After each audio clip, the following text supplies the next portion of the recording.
eu acho que realmente não fizemos nossa melhor partida, mas em nenhum momento a gente achou que ia ser fácil, né? Eu falava para vocês aqui na coletiva de ontem que você joga contra uma equipe sem responsabilidade, então o jogador vai arriscar muito mais, ele vai ter muito mais confiança para tentar uma jogada, para tentar sair jogando, entendeu? Mesmo marcado, tentar sair jogando, tentar dificultar.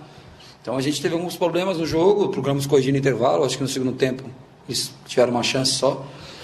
E concordo que não fizemos a nossa melhor partida, mas eu acredito que a gente controlou bem o jogo. Eles tiveram 2, 3 chances de gol, o Renan trabalhou bem, nós tivemos algumas também onde o Rafael trabalhou bem. Estou satisfeito com os 3 pontos, né? Eu acho que pior seria se tivéssemos feito a nossa melhor partida no campeonato e não tivéssemos conseguido fazer gol, e tomava um gol no finalzinho, perdia o jogo, saía do G4.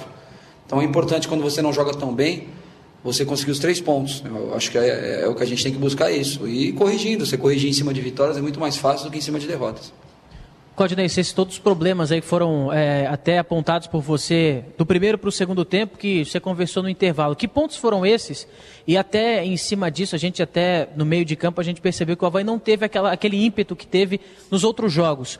E você tirou o João Felipe em determinado momento. Ali, qual foi a tua opção? Por que a tirada do João Felipe e não, por exemplo, o Renato, que hoje apresentou um futebol um pouco abaixo do que ele vinha apresentando? Porque na realidade a dificuldade maior que eu identifiquei da equipe era o balanço dos volantes. Quando o João pressionava a bola, o Luan fazia o balanço, fazia a diagonal, e quando o João saiu, o Luan fazia a diagonal, e quando saiu o Luan, o João está com dificuldade de fazer a diagonal e proteger a entrada da área. O João é um jogador que a gente já sabia que talvez não suportasse o jogo inteiro. A gente achou que precisava reforçar o meio campo, a gente achou que o Marcos Serrato estava criando alguns problemas, é um bom jogador, foi meu atleta. Então a gente optou por colocar um volante mais de contenção, abrir mão do João Felipe, que apesar dele ter uma boa qualidade de saída, ele não estava conseguindo produzir tanto ofensivamente na segunda etapa.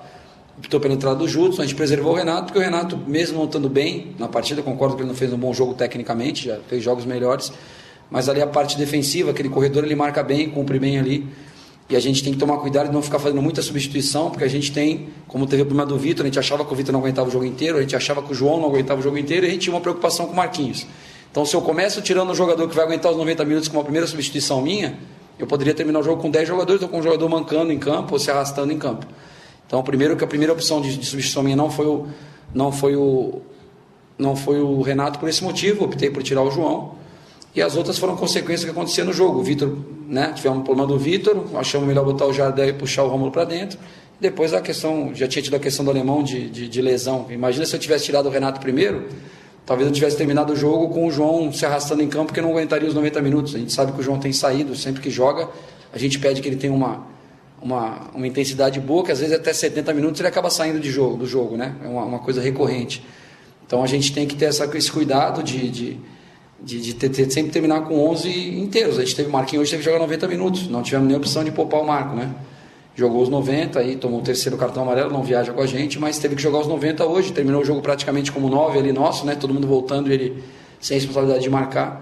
Então a gente tem que tomar cuidado, não é simplesmente sair tirando, não está muito bem, tiro esse, tiro aquele, tiro esse, tiro aquilo. A gente tem que pensar no conjunto da obra, né? A gente tem que pensar num todo, a gente tem, como técnico, de tomar uma decisão não pela emoção, pelo momento do jogo, por um passe errado do atleta, por um mau momento no jogo. A gente tem que tomar pensando no bem comum, ali, na coletividade toda.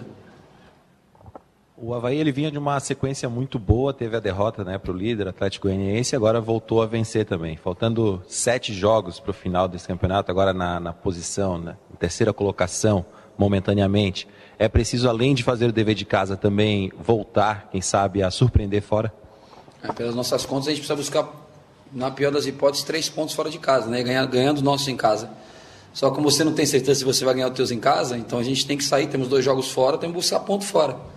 Que sejam 3, seja um ponto, mas temos que buscar pontos fora.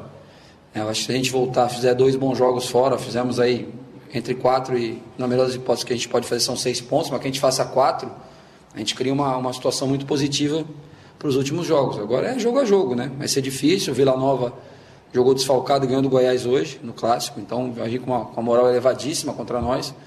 Então é respeitando todos os adversários, o mesmo que a gente vem fazendo. Vocês viram a dificuldade que a gente teve contra o Tupi, a gente teve dificuldade contra o Bragantino. Não teve jogo fácil. Não teve jogo fácil, a realidade é essa. Então a gente tem que manter essa humildade, e é o que os jogadores estão fazendo. Estão se dedicando, estão correndo. O dia que você não joga tão bem, você compete o tempo todo, você briga o tempo todo pela bola e é premiado com gol, como foram premiados hoje no cruzamento do Capa, a infelicidade do zagueiro adversário. O Claudinei, a gente estava observando no jogo, né, que entendendo que o Gabriel, apesar de jovem, é um zagueiro que está muito acima da média, mas a volta dessa dupla do Fábio Sanches com o Betão realmente dá uma consistência mais forte ali atrás. E o próprio adversário hoje, vendo o que o Avaí está fazendo, quando olha essa dupla defensiva, eles já observam, a situação não vai ser fácil. Então, já vem um pouco mais de respeito com essa dupla quando eles olham Betão e Fábio Sanches, né? O Gabriel é um jogador excelente, né? Ele, para a idade dele, ele acima da média, deve talvez seja o melhor zagueiro, tanto que é convocado para a seleção na idade dele, deve ser o melhor, um dos melhores do Brasil na idade dele. Lógico que não tem experiência dos outros dois, mas eu me lembro de ter sido perguntado aqui no segundo ou terceiro jogo meu, por que o Fábio Sanches e não o Gabriel, né? Quando o Fábio Sanches foi expulso contra o Ceará. Então são essas coisas, o treinador tem que tomar umas decisões e tem que ter uma coerência. Então eu entendo que o Fábio, hoje a zaga Fábio e Betão, né? Não desmerecendo o Gabriel, que está no mesmo nível dele, só carece de experiência só. Eu acho que se você for assistir o brasileiro da Série A e da Série B, tem poucas duplas de zaga boas como a nossa. Isso eu não tenho medo de elogiar jogador, porque eu falo para eles isso. Então tem poucas zagas, dupla de zaga do nível que a gente tem hoje. Ainda temos uma reposição do Gabriel, que é um jogador de seleção brasileira de base. Então eu fico bem tranquilo com relação a isso, só que eles têm que ser protegidos. Por isso que a preocupação do volante fazer o balanço, que a gente não pode, porque eles são bons também, deixa aí, ninguém marca, deixa que os zagueiros resolvem. A gente tem que ter uma proteção para que eles peguem a bola um pouquinho mais mastigada e com a qualidade deles, com a competitividade deles, com o bom posicionamento deles, que além da boa técnica, eles têm feito realmente a diferença. Ô Claudinei, ontem, na entrevista depois do treino, você mencionou que, pelas suas contas, talvez 4 vitórias dentro de casa, nos 4 jogos que o Avaí ainda tinha, e mais uma vitória fora, seria suficiente para o Avaí subir para a primeira divisão. É claro que você pensa jogo a jogo, mas mencionando isso, e até queria te perguntar em relação aos 2 jogos fora de casa.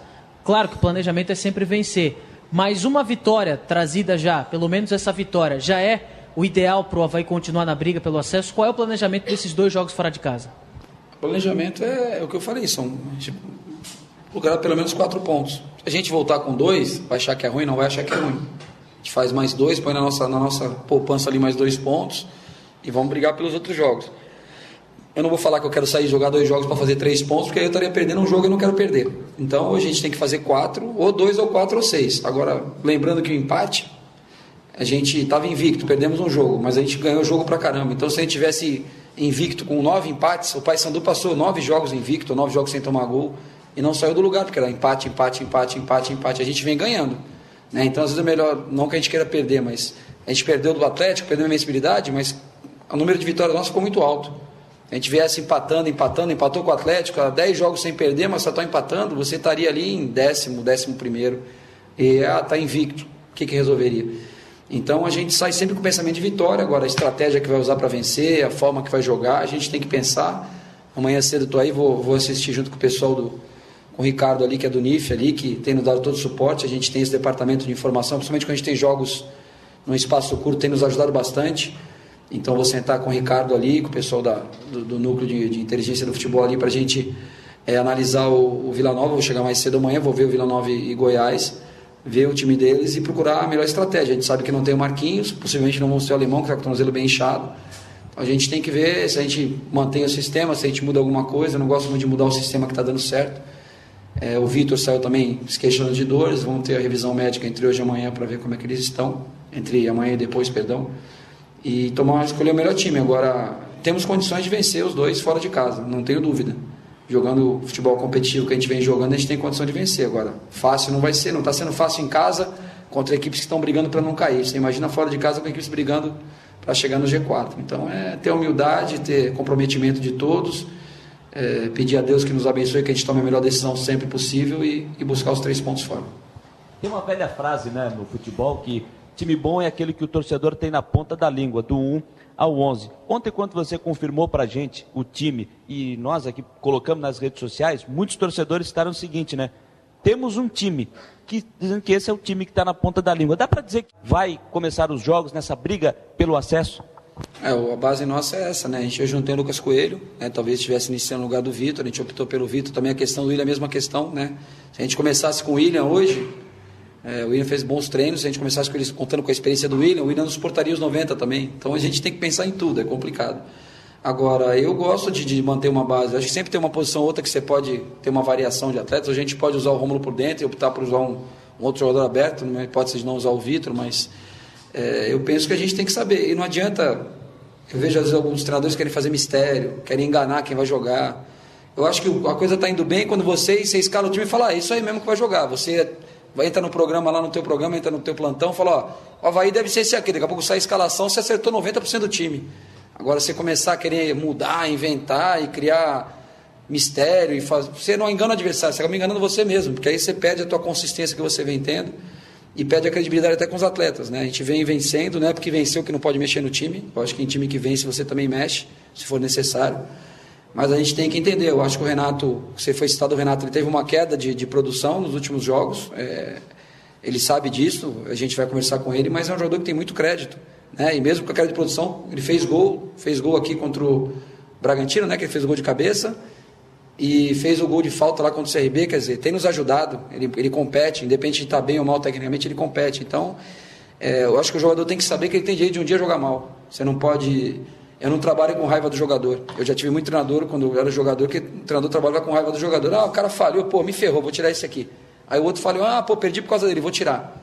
E não é assim, entendeu? Você tem que ter os jogadores têm que ter crédito com você, tem que saber que eles podem errar, a gente quer que eles não errem nunca, mas eles têm que saber que eles têm o direito de errar também, a gente tem que entender, tem direito de jogar mal um jogo, né? Agora, se tornar uma coisa constante, a gente vê que tem alguém no grupo que está merecendo, que vem mais forte, a gente também tem que tirar, a gente não pode ficar, né, escravo das nossas convicções e, tem que ser os 11 sempre o mesmo, porque o torcedor já sabe o time, não. No momento que a gente achar que tem que trocar, a gente troca sem trauma, como a gente tem entrada e saída de jogador sem trauma nenhum. Ô Claudinei, você que acompanha futebol há mais tempo do que a gente, né? Até porque você foi jogador e também é treinador já faz um bom tempo. Você sabe que aquele gol que o Avaí fez hoje é o típico gol de acesso, né? A bola bateu no zagueiro, entrou com o mérito do Capa também do cruzamento. A gente perguntou essa semana para o Renan e para o Marquinhos sobre o cheirinho de acesso. Ele já adivinhou. Eu não sei qual é o cheiro de acesso, porque eu não subi ainda. Se Deus quiser, eu vou subir o Avaí esse ano. Não sei como é que é o cheiro de acesso, porque infelizmente não tive nenhum acesso como técnico, tive como atleta, né? Mas acho que o cheiro para o atleta deve ser diferente para o técnico. Eu não vejo, eu só vejo o próximo jogo, cara. Eu estou 100% preocupado com cada jogo, 100% atento em cada jogo, entendeu? E eu acho que o gol acontece do jeito que foi, né? Não foi gol de acesso, foi gol de manutenção no G4, mais uma rodada, acho que é a quarta que a gente permanece no G4 em sequência. E o que você falou, se o Capa não sai, a gente não sai jogando, se o Betão não abre, se a gente não faz a saída com 3, que a gente treinou, se o Capa não se projeta, se o Capa não joga a bola na área que a gente sempre pede para terminar a jogada, talvez o gol não saísse, né? Foi uma infelicidade do zagueiro, um erro técnico do zagueiro deles, mas tivemos outras oportunidades que o goleiro fez uma grande defesa, jogada trabalhada, como o Renan trabalhou bem, acho que foi um jogo bem difícil. E como vão ser todos daqui para frente, porque alguém geralmente está brigando, a gente está pegando adversários, estão brigando sempre por alguma coisa. Vamos pegar o Vila que está brigando para subir, depois vamos pegar o Vasco que já está no G4 brigando para se manter, depois a gente vai pegar o Paraná que tem que distanciar da zona de rebaixamento, então sempre alguém está com algum objetivo e a gente tem que estar muito focado no nosso. Você falou há pouco, né, da questão de não ficar escondendo escalação, fechando treino, e a gente vive um momento hoje no futebol que muitos treinadores optam por isso, fecha treino, não divulga escalação, não libera relação, uma hora diz que vai ser isso, quando sai a escalação é outra, você vai na contramão disso tudo. Então eu te pergunto, simplicidade é a alma do negócio? Eu acho que sim,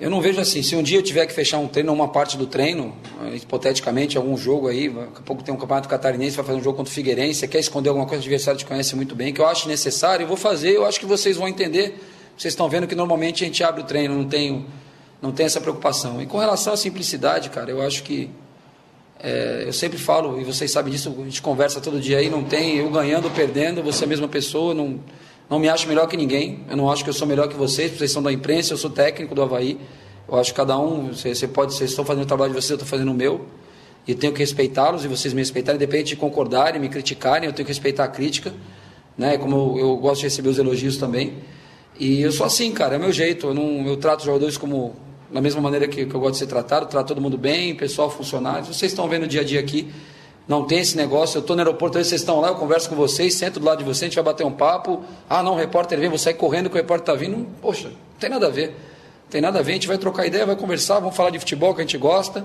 entendeu? Isso aí não tem problema nenhum, não tem, eu sou assim, Né? Eu não sei, pode ser que eu esteja errado e os outros são todos certos. Não estou falando que eu estou certo, mas é o meu jeito de ser. É o que me trouxe aqui. Eu sempre fui desse jeito, desde lá da base do Santos até hoje, e não vou mudar. Isso aí vocês podem me cobrar. Se vocês falarem com o pessoal da imprensa de Curitiba, não sei se conversaram com alguém da imprensa lá, a forma de tratá-los era a mesma, e não vou mudar. Eu acho que o maior exemplo que a gente tem hoje é o Tite, né? A gente tem que frisar o exemplo do Tite, né, cara? O cara ganhou tudo aí. É uma simplicidade. Ele, quando é elogiado, ele fica até constrangido. Se a gente vê as coletivas dele, o pessoal começa a dizer, porque você mudou o país. Ele, calma, gente, não mudei nada, não. Sou só mais uma peça na engrenagem. Eu concordo com ele. Então, se hoje eu tenho um parâmetro assim de comportamento, eu acho que, não por estar na seleção, mas já quando estava no Corinthians, eu já tinha pessoas trabalhando com ele, falavam isso do Tite. Então, eu sigo mais essa linha. Simplicidade, eu acho que quem faz acontecer são os jogadores, a torcida que vem, que empurra. Né? A torcida bota essas bolas que bate na canela do cara, entra, acho que o torcedor empurra com o olho, às vezes, tanta vontade que a bola entre. E assim a gente vai indo, passo por passo, se Deus quiser, a gente chega em grandes coisas aí.